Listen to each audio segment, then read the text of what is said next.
Salut à toutes et à tous, bienvenue sur ma chaîne Ciné-Série Galaxy. Aujourd'hui on se retrouve pour une critique d'un film qui sort aujourd'hui le 20 octobre. Ça s'appelle The Trip, ça porte très bien son nom, c'est un film norvégien avec Noomi Rapace. C'est d'une extrême violence, beaucoup d'humour, énormément d'humour noir. Je vous en parle sans spoilers, juste après le générique.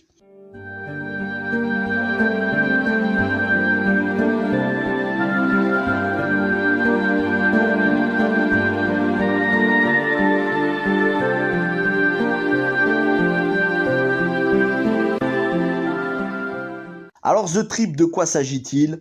Un couple au bord de la rupture, lui est réalisateur de films, elle est actrice. Tous les deux, ils galèrent dans leur métier à trouver un petit peu des rôles qui leur correspondent, des rôles dans lesquels ils s'épanouissent, des films dans lesquels ils s'épanouissent. Dans leur vie personnelle, donc, ils sont au bord de la rupture, ils ne se supportent plus, tellement qu'ils ont prévu, lors d'un week-end, dans le chalet qu'ils possèdent au bord d'un lac, ils ont prévu de s'entretuer. Sans se le dire, bien évidemment. Lui a prévu de la massacrer à coups de marteau, ensuite de la découper avec une scie et de lester les morceaux qui restent avec des pierres au fond du lac. Elle a prévu de le tuer, soi-disant accidentellement, lors d'une partie de chasse. Chacun a ses plans, sauf qu'ils vont tomber sur un os. 3 prisonniers en cavale, dont des néo-nazis. Et là, tout ne va pas se passer comme prévu. Je vous dis pas comment se termine le film, mais c'est une catharsis ultra à l'acide. C'est un film qui contient un cynisme et en même temps un petit peu de tendresse à certains moments. La fin du film est d'un cynisme absolu. C'est exceptionnel, vraiment ce qu'ils sont arrivés à faire au niveau des dialogues, au niveau des situations. Ça reste à peu près les mêmes paysages, les mêmes décors, un chalet, quelques voitures, une cabane, un lac, mais il se passe des péripéties. Le film dure près de 2 heures et à aucun moment on voit le temps passer, si ce n'est peut-être les 20 premières minutes pour rentrer un petit peu dans l'intrigue, pour présenter les personnages. Mais c'est normal sur un film de 2 heures qu'on présente les personnages au tout début, et ensuite à partir du moment où ça va devenir violent, c'est jusqu'à la fin. C'est réalisé par Tomi Wirkola. Tomi Wirkola, si son nom vous dit quelque chose, c'est peut-être que vous l'avez vu au générique en tant que réalisateur de Hansel et Gretel avec Gemma Arterton et Jeremy Renner, ou encore Seven Sisters avec Noomi Rapace, qu'il retrouve donc dans le rôle principal de ce film, rôle qu'elle partage avec Axel Hennie, autre acteur qui lui est norvégien. D'ailleurs, tout le casting est norvégien, à l'exception de Noomi Rapace qui est suédoise, mais sinon ce sont tous des Norvégiens. Axel Hennie que vous avez pu voir dans Seul sur Mars de Ridley Scott. À quoi ça fait penser? Comme je vous disais, La Guerre des Roses, Mr. and Mrs. Smith, dans une certaine mesure Eyjafjallajökull, le volcan avec Danny Boone et Valérie Bonneton, la comédie en Islande, mais aussi à Refroidi de Hans-Peter Molland, autre film norvégien à l'humour à l'acide où on avait des tueurs à gages. C'était une histoire de vengeance avec beaucoup d'humour noir et des têtes qui sautaient. Voilà le genre de film auquel on a affaire.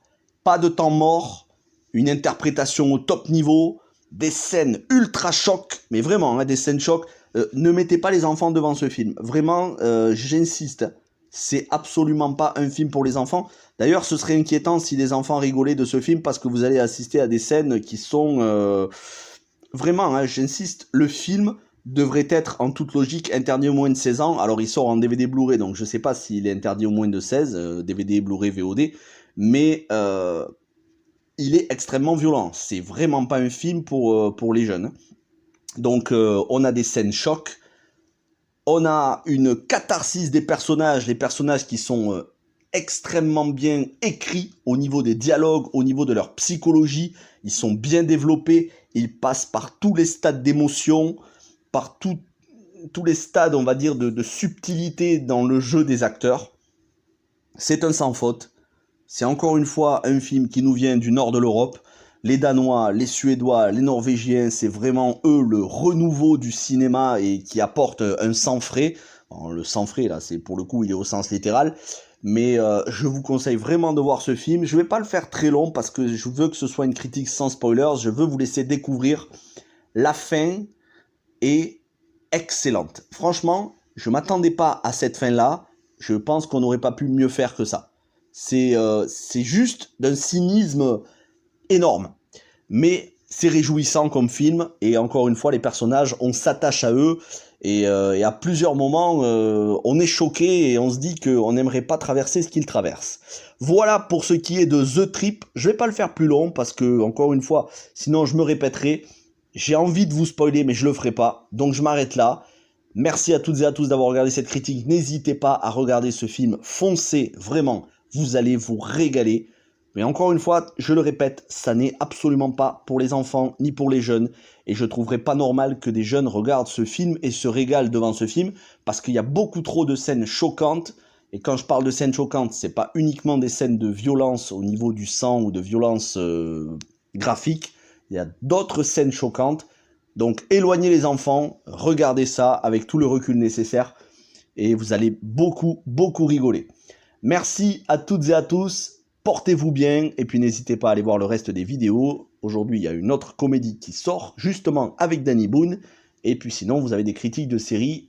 Merci à tous, portez-vous bien et ciao tout le monde.